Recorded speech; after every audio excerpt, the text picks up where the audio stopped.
Hey everyone, this is Steve from Aquatic Forest. Welcome back. Lately, this is how my tank looks. Today's a Sunday. It's a great day for reefing. We have cyano and algae growing, which is unfortunate. But overall, the corals have grown quite well. They didn't die. What happened was I had an old hydrometer and it was reading the salt levels inaccurately, and ended up being like the salt level was like 1.03. So what happened was that the higher salt level, I think it killed a lot of the microorganisms in here, and so the algae that we see is a result of all the dieoff of the microorganisms. But yeah, we could see that the bird's nest has grown quite a bit since last time. I got a new piece. That's a green slimer from Tong's Aquarium in I think Fountain Valley. There's the Oregon tort right there. Looks like it's been growing too. It's starting to encrust onto the plug. And this guy is called the Aussie clove polyp that I got from Aqua SD. Looks like it's doing pretty well. It's very fluffy. And then since last time, the caps, the Capricornuses, they've started encrusting onto the rocks. And then the Xenia has grown quite a bit too, right here. It's got multiple stalks. It's looking great. And then down here we have the Space Invader, Pectinia. Let's have a look at it on this side. It's growing. It's kind of meaty.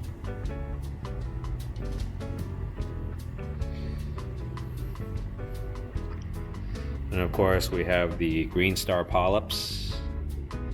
In the back there we got I think it's a watermelon chalice I picked up from Tong's too, Aquarium in Garden Grove.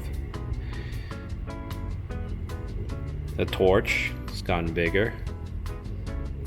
The frog spawn's gotten bigger too, and it's split into 2 or 3 heads actually. I bought it as one head about 2 months ago actually. These things grow pretty fast.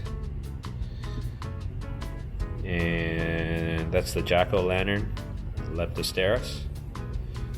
It's grown too. Now it's stuck on the rock.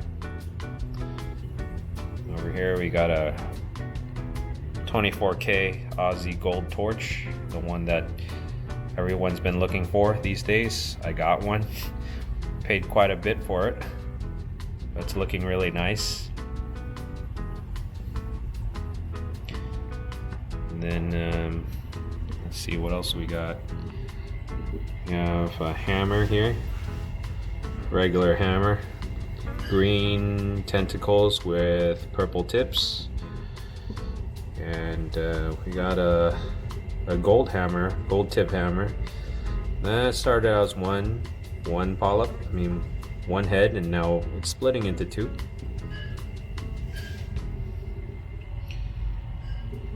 What else do we have? We have some Rasta zoanthids, neon green toadstool.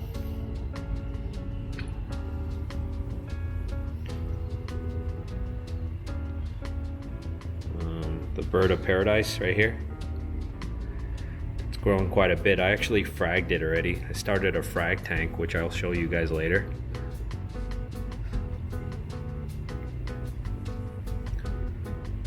And that's a replacement coral.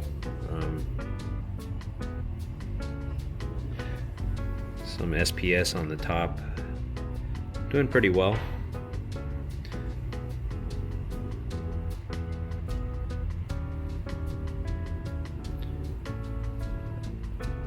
Yeah. So yeah, we have some red slime. That's what happens when you get like a salt concentration change in the tank. You get a big problem. It's algae growth and diatoms all over the sand. Hopefully it'll clear up soon. Been doing water changes about twice a week, trying to get the detritus, the ammonia down, and the phosphates down. Hopefully it'll regulate soon. Give everyone an update later, maybe in the next few weeks. Hopefully it clears up. But yeah, make sure your hydrometer works. So important. Yeah, this is the old one. I ended up getting a refractometer as well. So this is the old one from back in the day, the Coral Life Deep 6. This one, I think I got it back in 2000, maybe 2004. So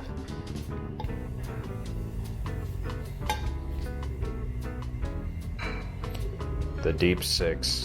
Well, I guess it's time to retire it. I don't think it works well anymore.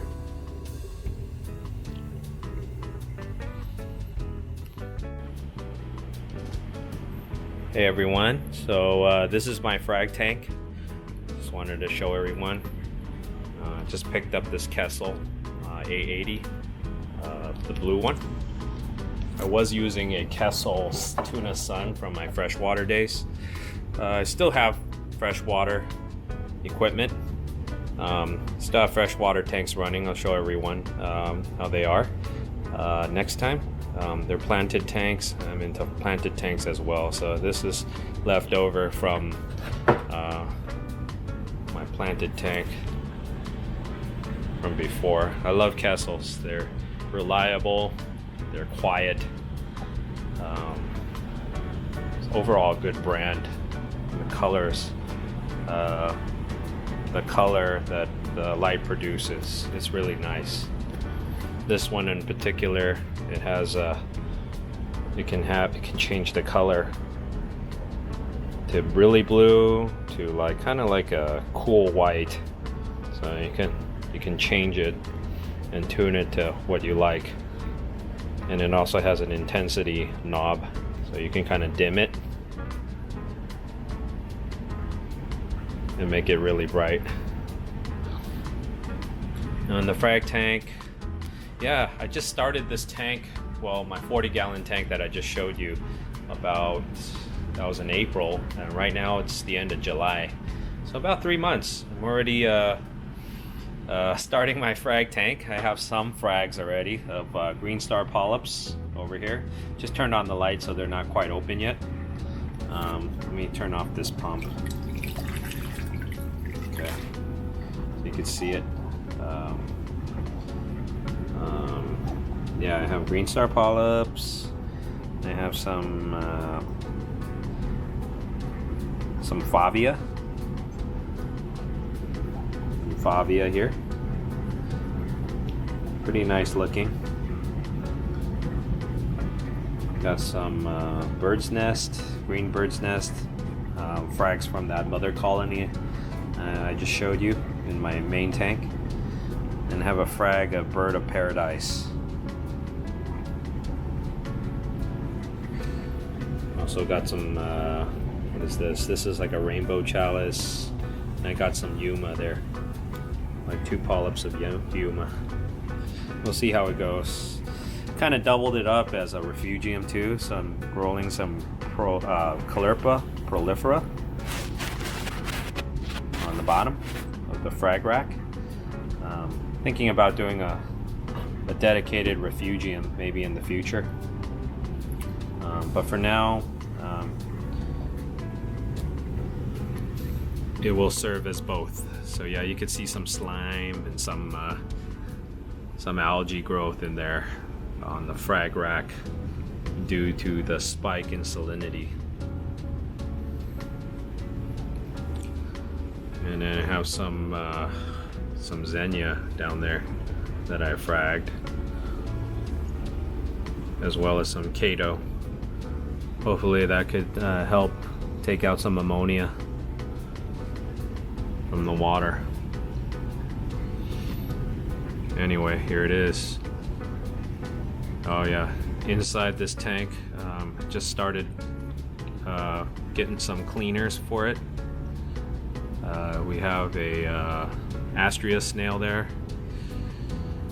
And today I introduced a few hermit crabs in here. You can see one on the frag rack back there, and a few of the seraph snails. There's one right here. Seraph snails. Hopefully, I picked seraph snails, so hopefully it could fit between the frag racks and then clean inside the frag racks. I'm just being hopeful, because I know turbo snails definitely cannot fit through these holes in the frag rack. That's why I went with seraph snails. We'll see how they work out. Anyway, here it is. This is one of those all-in-one frag tanks from Advanced Acrylics back in the day. It was left over from when I was in the hobby about 15 to 20 years ago. Still holding up, and it works well. Let's see, what else do I have to show you? Yeah, so this is plumb from my sump system, from my main tank subsystem into here, and then it'll overflow here, and it's got some little it's got chambers the water can flow through. And then I put over here a mesh so that in case macroalgae comes in here, it doesn't get it doesn't go into the sump. And then what I have here is I have the muffler, and what I use is a drip irrigation system, so I can still let air in and out. And this actually works pretty well. It acts as a muffler to prevent sounds, this gargling sound. So yeah, that's what I did. I had this left over from working on my garden. I put it here, and it works. If you open up the knobs, you can hear the sucking sound, the vacuum. And yeah, I have 4 knobs, so it actually distributes the suction 4 ways, and it does pretty well, I have to say. I can barely hear the water.